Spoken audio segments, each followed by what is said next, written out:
all our dear viewers, Shalom from Jerusalem, and welcome to another edition of Middle East Review of TV7. We are here with our editor-at-large, our very own Amir Oren. Welcome, Amir. Thank you, Danny. And as usual, there's never a dull moment in the Middle East, but this time, Amir, I would like to really concentrate on the very near vicinity and not talk so much about a new geopolitical or regional architecture, because we suffer a real wave. They say probably one of the hardest ones since 2015 of a Palestinian terror. And we have here a new government for the last 8 months, I would say a very ideologic and right government, and they seem to not do anything differently than the former government or former governments at large. We know that Mr. Netanyahu, when he was in the opposition, and also his ministers now, have been very sharply criticizing the government for not being tough enough against terror, for not really allowing the IDF to deploy all its might and capabilities. And here we are, 8 months into the incumbency of this government, and we have terror which has doubled. And today already, we are hardly at the end of August, we have more casualties from Palestinian terror this year than throughout last year, where Bennett's government was in charge. Slightly more than 100 years ago, in 1921, Golda Meir's son from Milwaukee, Wisconsin, emigrated to Israel, and then was asked to Hebraize her name and became Golda Meir. And one tries to imagine what would have happened if George Gershwin took the same boat, the USS Pocahontas, and emigrated to Israel, became a pioneer, perhaps joined the kibbutz, and changed his name, let's say, to Giora Gershoni. And then he wouldn't have written Summertime and The Living is Easy for Porgy and Bess, because it's summertime, but living here is not very easy. And the issue you raise is obviously one of those which make life here quite difficult. Now, there are so many Palestinians in the territories that it takes only 1 in 1,000 to have 2,000 potential terrorists. You only have 1 in 1,000,000 who carries out such a terror act every other day. They are obviously not deterred by the notion that the Israeli security forces are very, very effective in rounding up the suspects, finding them and either arresting him or, if he resists arrest, killing him.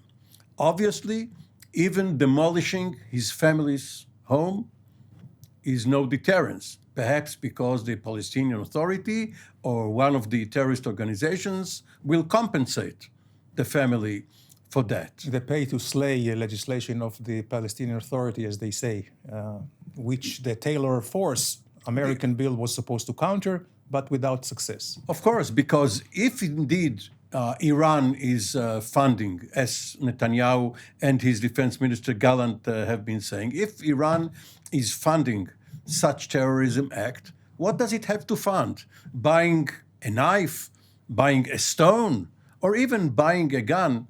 This is not very expensive. Or building a new house. That's probably the compensation. If they can guarantee the entire Palestinian population that whoever becomes a shaheed, a martyr, his family will be taken care of, perhaps this is it. But this is probably a minor dimension.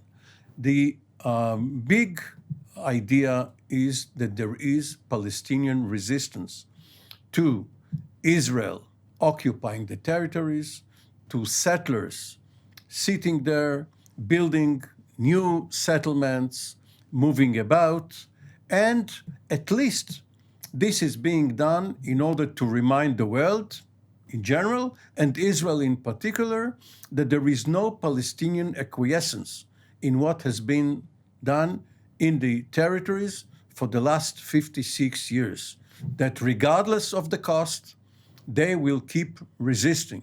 Now, obviously, Israel is more powerful. Israel can withstand the cost, the human cost, because while what you said is obviously true and the number of Israeli casualties is rising, it is 1/3 of the number of Arab casualties, not in the territories, but in Israel proper, with Arabs killing other Arabs for criminal reasons, for blood vengeance, for many other problems. So what separates the victims of terror from those regular crime victims is only the motive and the way the Israeli government regards it. It regards the slaying of a Jewish settler or a visitor. You know, only a few days, a father and a son living in the Israeli southern port city of Ashdod, all of a sudden, on a Sabbath, decided to go to have some business not far from Nablus, and one of their errands was go into a car wash. Rather than do it at home, they put their head into the lion's den, and a terrorist killed them. And then it becomes a national security problem. Had it been done in their own city of Ashdod, it would have been a tragedy, nevertheless, but a personal security problem, a law enforcement problem. Because they went over the green line into a car wash, it became a national security. And this was just, the reason was just to save a few shekels. Of course, because the cost of living is quite lower over there, and perhaps it would have cost them 20 shekels, that is $5, rather than 60 shekels in Israel, that is $15. For, as the old Western movie said, for a few dollars more. They paid with their lives. But rather than a personal and family tragedy, it became a national one, with more and more Israeli infantry battalions being poured into the territory in order to cordon off the area, in order to supervise the manhunt, and then have a firefight. This is senseless. So what you're saying actually that it's not a matter of deploying the force, it's not a matter of military tactics. What we see here basically is an insurgency motivated by nationalistic motives by the Palestinians, and regardless of what government will be in Jerusalem, the situation will not change unless maybe, a real sea change could be if there was any hope for some political dialogue. So what would you tell those people in the territories, those settlers? They are the ones who suffer the most, and they are the ones who actually call for harsher measures, all the way to what I have not been used to hearing. It's not a Jewish way, to revenge. Always we talked about preemption, always we talked about prevention, but never revenge. And we here have a government which has like a schizophrenic one, because the settlers, movement, they are in control. Their members are in the government, and yet they call and are trying to demonstrate against this very government. So you bring in several dimensions, not one, into the discussion. First of all, let me put an asterisk on what you said, not a Jewish way and all of that. 40-odd years ago, there was a Jewish underground here in the territories. It was later found, its members arrested and convicted and then pardoned, but this is another matter. And what they tried to do was kill or maim the mayors of several Palestinian towns and cities. Which was also an aberration from Jewish conduct and Jewish morality, and rightly so, they were put in jail. There is no Jewish morality as distinct from human morality. We are Ten Commandments. Yes, the Ten Commandments are probably being obeyed to in the breach. They are not being kept. Otherwise, we wouldn't have had police, prisons, and all of that. But the Jewish underground of the 1980s had the same idea of trying to punish and deter by acting separately from the state. Let us not leave it to the army, the Shin Bet, the Israel Security Agency, and the police. We will take the law into our own hands. That is lynching.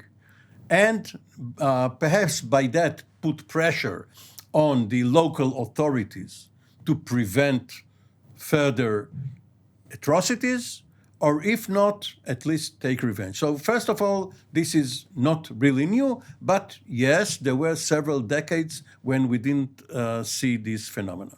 Secondly, you ask about the settlers. The settlers believe that Eretz Israel, the land of Israel, the occupied territories, this is more important than any price paid. Obviously, they would have loved not to pay the price. These are themselves, their children, their neighbors, better for it to be cost-free.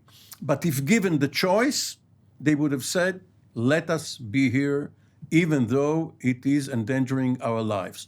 The problem is, it is also endangering the lives of soldiers, police officers, and others, and it is taking away the entire resources of the Israeli military from guarding other borders, doing other missions, because they have all been sent over there, dozens of battalions, infantry, artillery, and others without the guns, and they have to conduct these operations. Now, the other point is that you said the term, you expressed the term insurgency or insurgents. This is not an underground. This is not a militia, a gang, a group.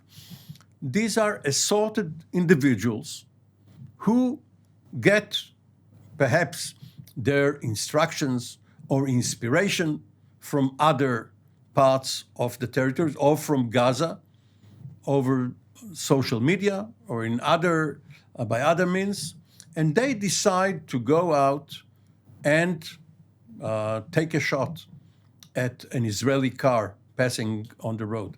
The roads are now the more vulnerable parts of the territories. Now, even the roads are now covered by cameras and other sensors, but you can't have a perfect operation.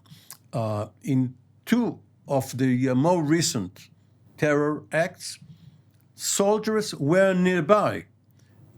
In one incident, they couldn't hear gunfire because of this noisy car wash where you have machines running, so the noise was covered. And in another incident near Hebron, soldiers were there in a position, they had something, but couldn't fix their gaze on the right spot. So even though you may have someone guard the vicinity, it is no guarantee that they will either prevent, they can hardly prevent it, or at least react so swiftly that the perpetrators will be arrested or killed before they go on with their murder spree. Amir, you are very much known, very well known, and excellent in military analysis, geostrategic observations. And it seems right now that the IDF and the Shin Bet, let's say, operational mode is what they call mowing the lawn. That means Sisyphical effort every time where the terror raises their head, they have to cut it down, mow it down, and mow it down. But there is no a root canal, let's say, operation. There are some now who say, well, maybe it is time to be more aggressive, to go and back to 2002 with defensive shield. Maybe this is now the time to go with full force into the strongholds of the terrorists, whether they are in Jenin or in Hebron or in Nablus, and just have a mop-up operation for as long as it takes. What are the, let's say, the minuses and pluses for such an operation? Memories are short and ideas are simplistic. First of all, in 2002, the problem was not one or two terror attacks in the territories, but massacres within Israel proper. With the suicide bombers. Suicide bombers, buses exploding, or a gunman going into a restaurant, either with a suicide, with a detonation vest, or with a gun.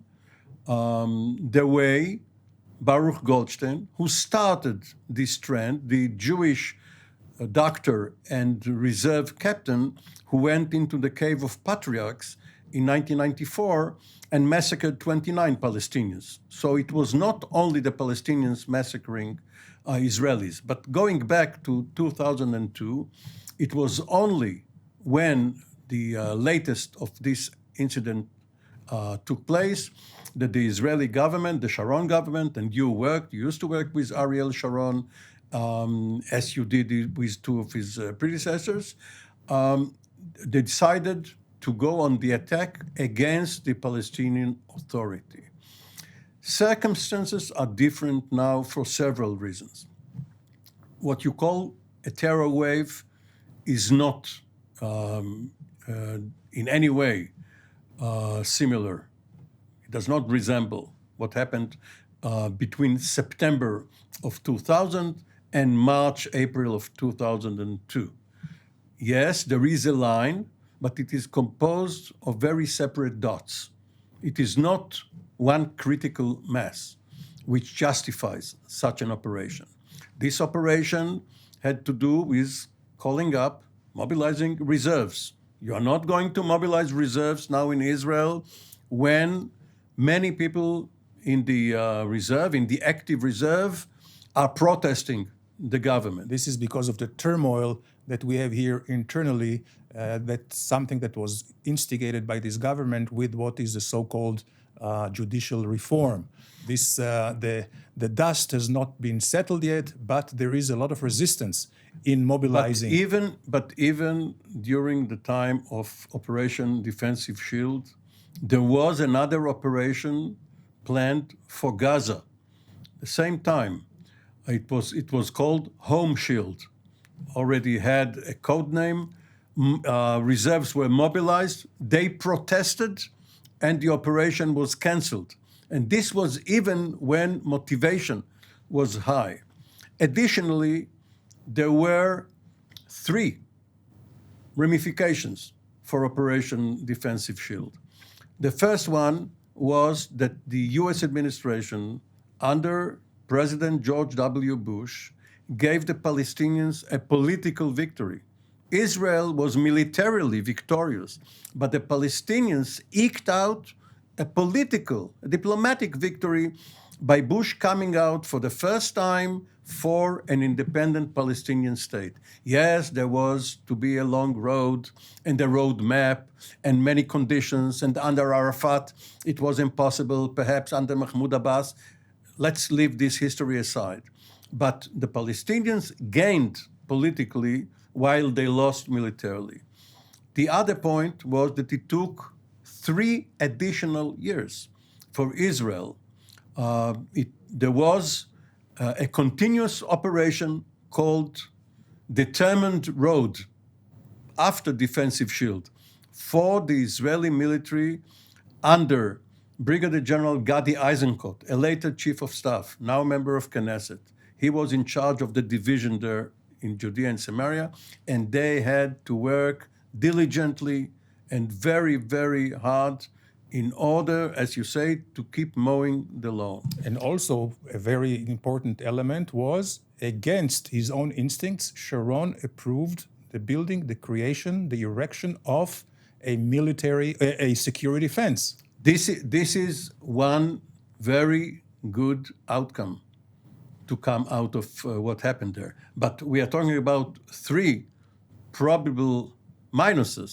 And the third one was that the entire Israeli military was focused on the West Bank and Gaza, and therefore was found unprepared for Lebanon, because a year after this Operation Determined Road ended in 2005, in the summer of 2006, Hassan Nasrallah surprised Israel, and it turned out that the Israeli military was underfunded and undertrained for this particular contingency. So we cannot only focus on what happens in Hebron when a Palestinian kills an Israeli settler.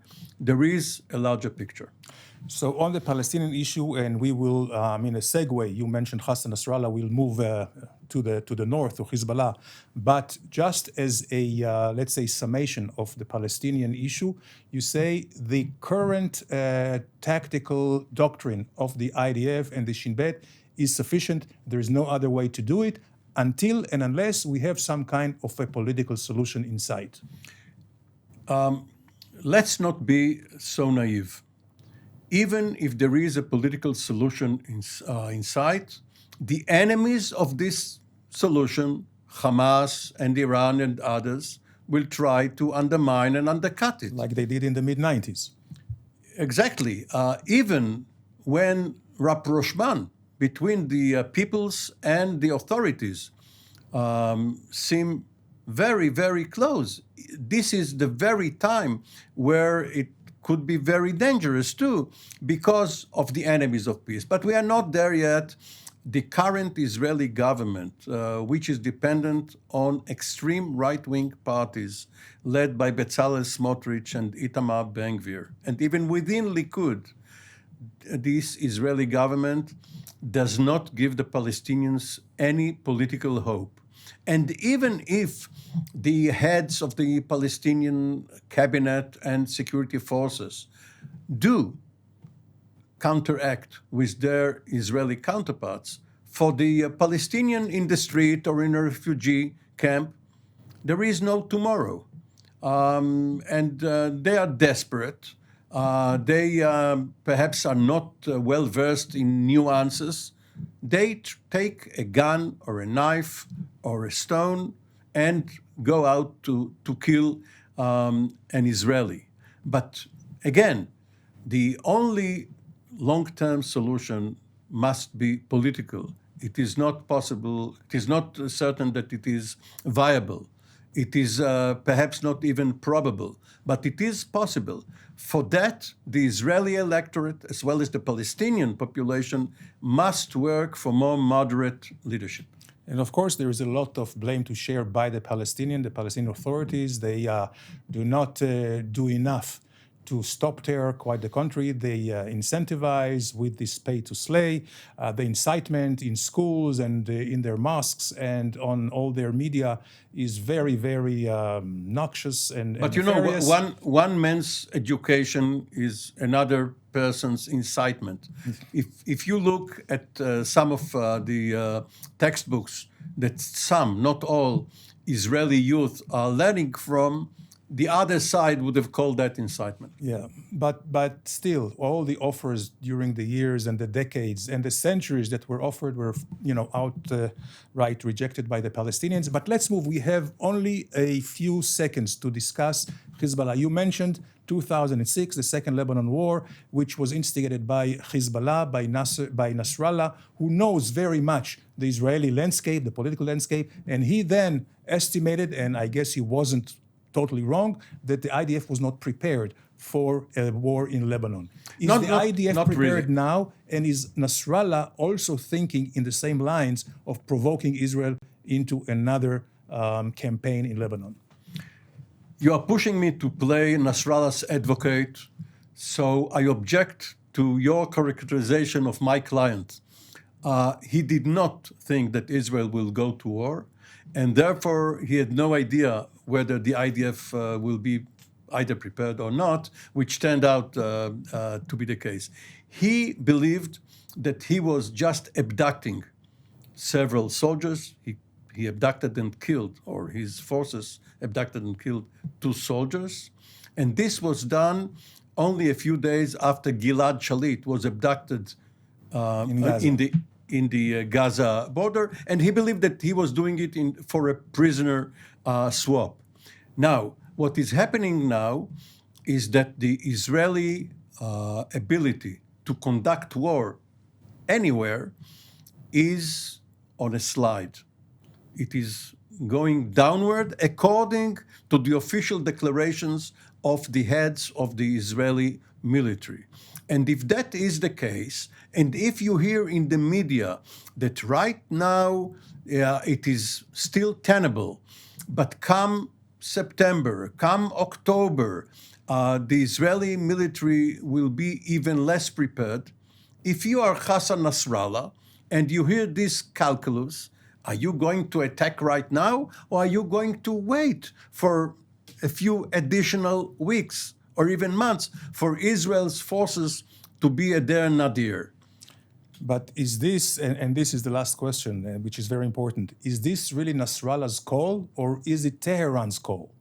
Now, Nasrallah is a Lebanese patriot. He's also a Shiite in charge of a Lebanese Shiite movement, and he is also dependent on Iran. He is not a stooge. He will have to consider all of these pressures and implications, and the result will be discussed in some future program. Well, thank you very much, Amir. This brings our program to a conclusion. And of course, there's no conclusion to the problems of the Middle East. But until next time, thank you very much for watching. Shalom from Jerusalem.